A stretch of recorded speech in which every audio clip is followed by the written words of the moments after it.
Welcome back, Backyardians. Deborah to be back with another video from the Backroads 2. Thanks a lot for being here today. So as the title suggests, Christmas was canceled to a certain extent. And I thought I'd tell you about it. I'm trying not to have this channel be a drama channel. So I'm thinking that my son made sure that my Christmas wasn't full of drama. It protected me and my other son. So that's the way I'm going to see this. So anyway, I'd been getting up every day earlier because I had intended to leave on Monday at 4 a.m. and to jet because I wanted to get as much time during the day while the museums were open or the bounce parks were open or whatever, you know, with my grandkids. So I was trying to get there as early as I could. That morning I got up and I was about 2 hours ahead. And I got up and I went and got my coffee. I have a coffee card and I got it for free. So I was like, hey, lucky day. Yeah, you know, and I went to get my shower and I was loading up the vehicle. And I had just finished, except for a couple of larger gifts. I wanted to strategically place them within the vehicle so that it wouldn't block my vision while I was driving. And I decided to go check my phone. And at that time is when I saw the text that said, I'm sorry, Mom, but Christmas here is going to be canceled. And his wife was getting stressed out about myself and my other son coming, and possibly my baby son and his family coming on Christmas Day. And it was stressing her out. And he felt as though there would be drama if we went ahead and went up, you know, to see them. So I was shocked. I will have to say that my adrenals bottomed out at that very moment. I haven't been blindsided like that in a very, very, very long time. I haven't allowed myself to be vulnerable enough and also to let my guard down in order for that to happen. And I thought that with my family that I'd be safe to do that. But apparently that's not the case, and it's a lesson sadly learned. So I really was very emotional at that point. I had really anticipated this trip. I was looking forward to it more than I've looked forward to anything for a very long time.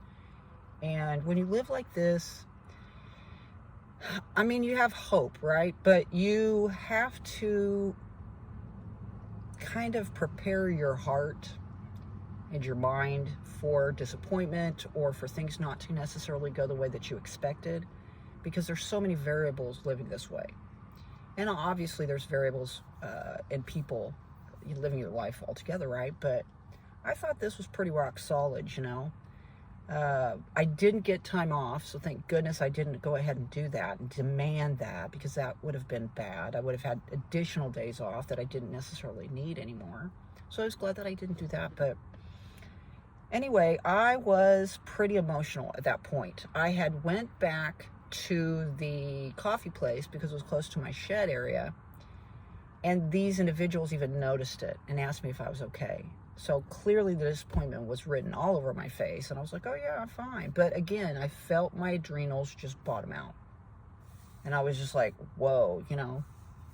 So I had to get somewhere to get myself together emotionally, because I was very disappointed. I was very upset. I was wondering why this was happening, and I felt like it might have been intentional.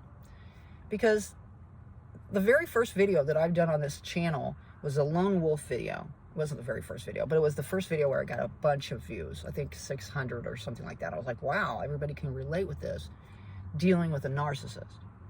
And this individual that basically did this to my Christmas is the same one that initiated that video. So I was taking a big step trusting this. And that's what I told my son. I was like, I don't have any issue with this, or I wouldn't have agreed to come to your home. Because after what happened at their other home, I wasn't planning on going back to any of their homes. So, and I did, I got myself together before I did that video. I wanted to be calm and convey that message, and I have waited to do this one as well. So here's the way I see it. I see myself, my son, his family, and my other son, and possibly my baby son and his family, laying out a big rug.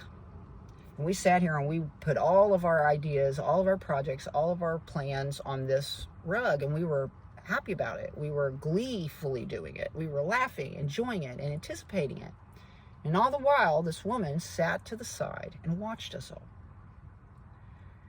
and waited till the very last minute and went and grabbed that rug and pulled it out from under all of us and our plans. The sad thing about this is I don't think she cares, and I don't think it bothers her in any way, even if it affects her children. She does not like this lifestyle at all. She does not want me around her children talking about this lifestyle, and I had made a point not to talk about my life with them. I wanted to talk about their lives and what was going on with them. I wanted to make it about them. Now, as far as Christmas was about the children and the family. And so after I got myself together, I texted my son. I was like, listen, I've had lots of Christmases. I've had lots of time with you and your family. But Christmas is for the children, and Christmas is for the family. And this is your first Christmas in your new home. And if your wife's stressed out, then that's not a good thing for the family to have their Christmas. So I understand, you know. I'm pretty sure it got to where it was like Grandma Debbie this and Grandma Debbie that, or Mom this, Mom that. It wasn't about her, because that's what my son said. But I don't think so. I think it wasn't about the family unit itself. But I do know that she obviously doesn't really want me around, and she doesn't really like my other son because he's very vocal about her, the way she acts and such, and she doesn't like that. So it is what it is. So I went to the lake. I went to the lake for 3 days. It was very awesome. They were super nice there. When I went ahead and got my camping passes. And the story for everyone else is they got sick. A couple of them got sick, and I wasn't going to take that chance to go down there. So, yeah, that's what happened. That's my story, and I'm sticking to it. I was very disappointed. But here's the thing. I did learn this lesson, and I'll convey this to you today. You cannot trust a situation where a narcissist is planning anything within that situation.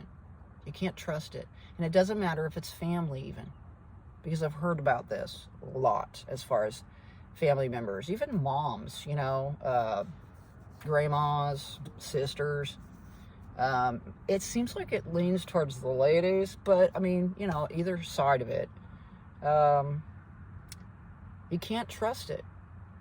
And it's hard, you know, not to trust things all the time. But I did trust this, and this was a big mistake.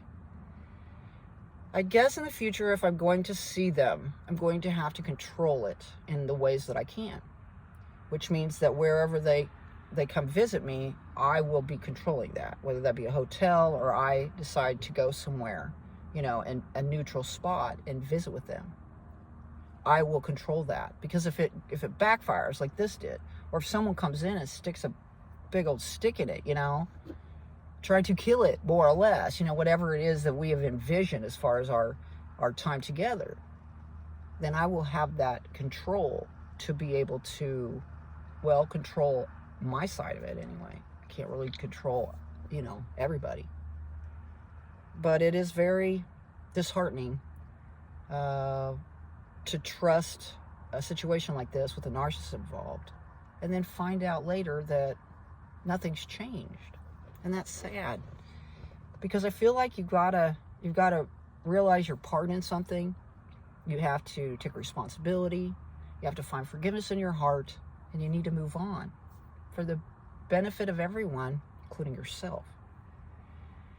But this one was a hard one, y'all. This one was a hard lesson to learn. But I have learned it. I have learned it. And the sad thing is, it makes you more of a lone wolf, and it also makes you more independent on others.